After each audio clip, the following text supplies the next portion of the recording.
Democrats have a new list of demands they want to see in exchange for continued funding for the Department of Homeland Security, which runs out of funding in just 8 days.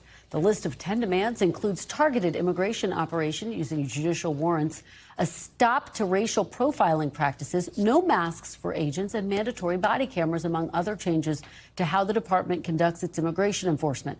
The White House saying the president is willing to discuss some of the demands. Take a listen. Senator Schumer and Leader Jeffries sent over a very long list of demands, some of which the administration is willing to discuss. Others don't seem like they are grounded in any common sense, and they are non-starters for this administration. But we're not going to negotiate policy from the podium. I'm going to allow the president to do that, and any final decisions that are made will be made ultimately by him. Joining me now is Democratic Senator Catherine Cortez Masto of Nevada. Thank you so much for joining me, Senator. Really appreciate it. Happy to join you. So let's talk about this fight over DHS funding. You effectively have 8 days to work out a deal to reforms to ICE before the funding runs out for the Department of Homeland Security. So Democrats, as I understand it, have come out with 10 demands. We're going to show some of the key demands here. Senate Majority Leader John Thune has called the list, quote, unserious. Take a look. If they're coming to the table demanding a blank check or refusing to consider any measures but their own, they're likely to end up with nothing, which is fine if Democrats just want a political issue. How do you respond to that charge that Democrats just want a political issue and that you're not negotiating in good faith effectively?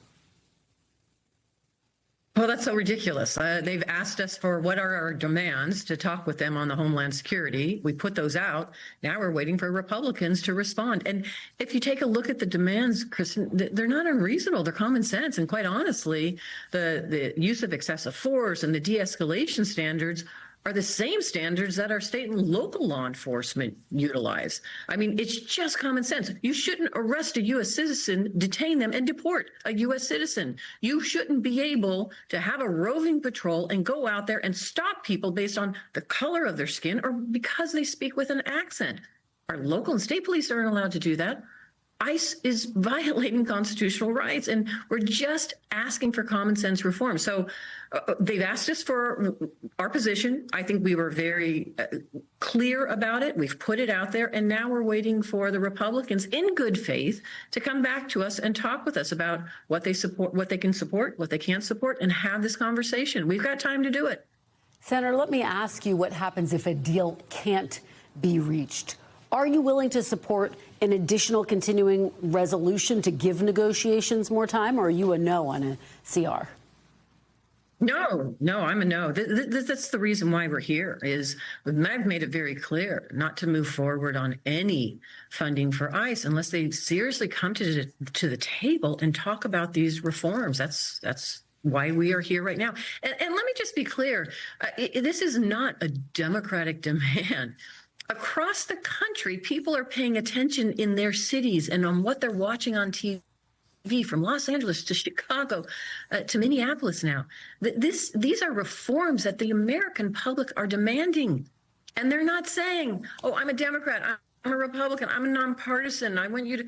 They're saying, no, why is ICE being allowed to use excessive force, brutalizing our communities? And what we are asking is questioning why are they doing it and why aren't they operating to keep our communities safe like our local and state police? What I see right now and the American public sees is when ICE comes into a community, they're not keeping it safe. In fact, it's just the opposite. And so really right now, the Republicans need to come to the table in good faith and work with us and talk to us.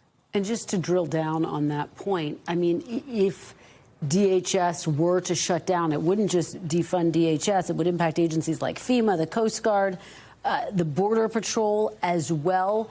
Are you prepared to effectively shut all of those agencies down for a period of time?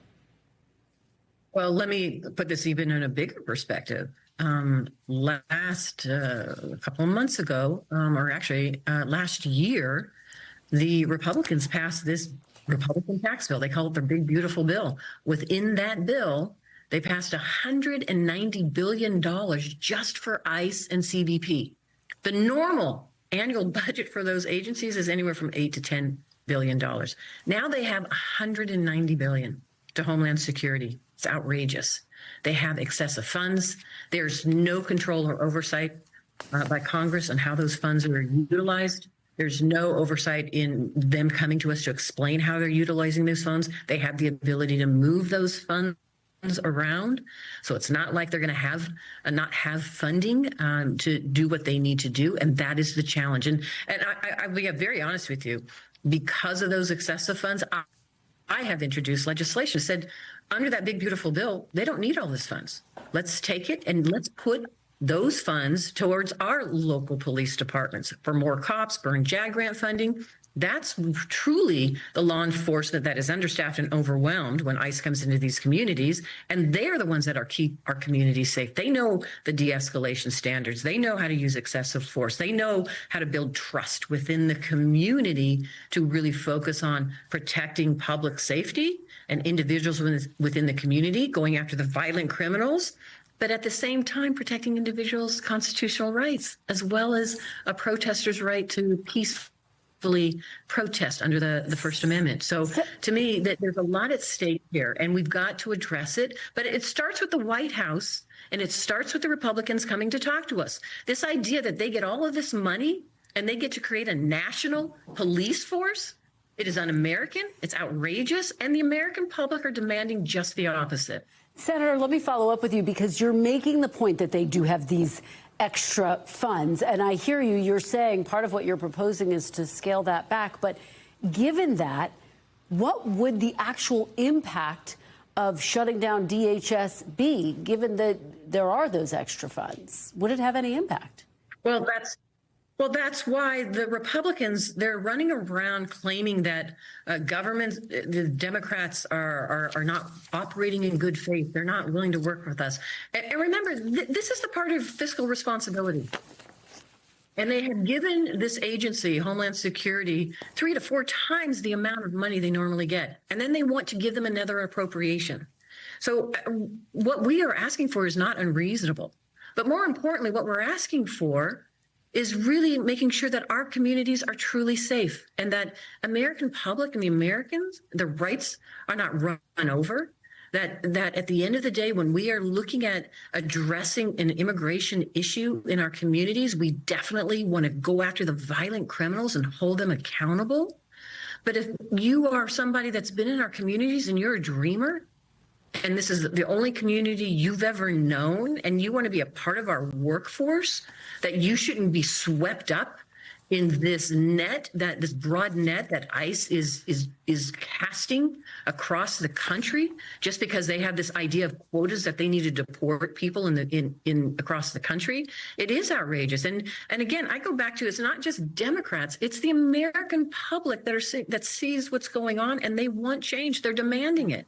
Senator, let me finally just ask you on another topic. Here we are in a midterm election year. I don't have to tell you that, with critical races in Nevada. I want to ask you about these comments that President Trump has, quite frankly, made a few times about nationalizing elections, which is causing some concern among Democrats. I want to play what your colleague, Senator Mark Warner, had to say and get your reaction on the other side. So I am more worried now about the security of our elections than I've ever been. And I don't know if I